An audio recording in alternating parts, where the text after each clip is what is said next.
વજરો હતો વજરો ત્યાં અંદર અંદર લડતો હતો. પછી લક્ષ્મણજીને કહ્યું કે હનુમાનજી આ વજરો લડે છે કે શાંત પાડો. પછી હનુમાનજી કહ્યું લક્ષ્મણ ભવિષ્યના રાવણ કી માયાવી છે કે એને માયા થકી આ વજરો બની હોય આ કંઈ કંઈ કર્યું હોય તો હું ખબર પડે.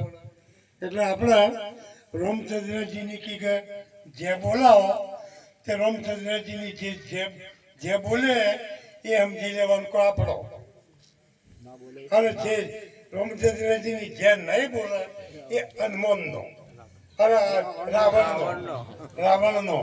એટલે આપણે જે બોલશું ને કે રાવણમાં ગણાવું.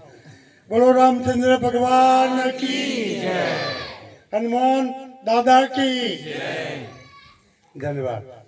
આજના આ શુભ પ્રસંગે અમૃતરામ મહારાજ ના તો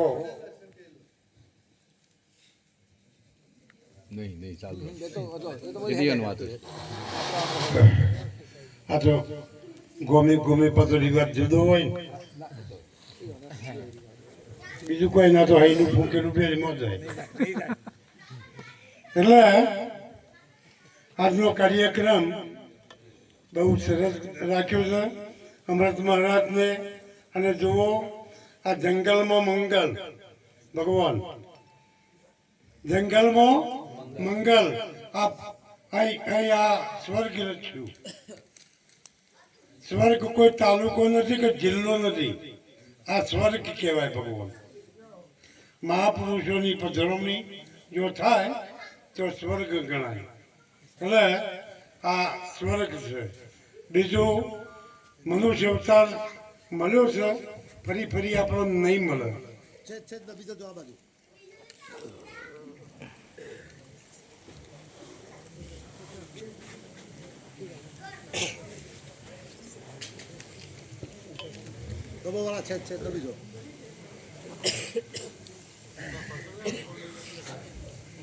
અને જો આ વ્યસનમાં રાજાઓનો રાત જતો રહ્યો ભગવાન.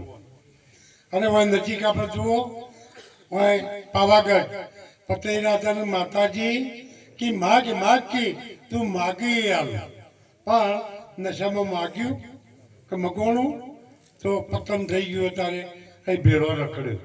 જો ગણવાનો તો ભાઈ એક ભાઈને તાવ આવે, પછી કોઈ ભાઈબંધને થાકી ભાઈ શું કર્યું કે 2-4 ડૉક્ટરોની દવા લીધી પણ તાવ જતો નથી. અને કે દારૂ પીધો કે ના, કે દારૂ પીધેથી રહી તાવ જતો રહે.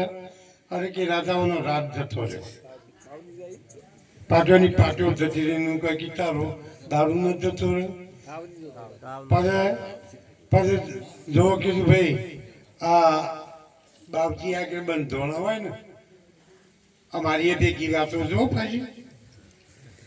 એક ભાઈ કે દારૂ મૂક્યો કે બાપજી આગળ મૂક્યો છે, પણ કે 12 ગામ ચાલુ અને ગમો બંધ. એવો ના મુખાય.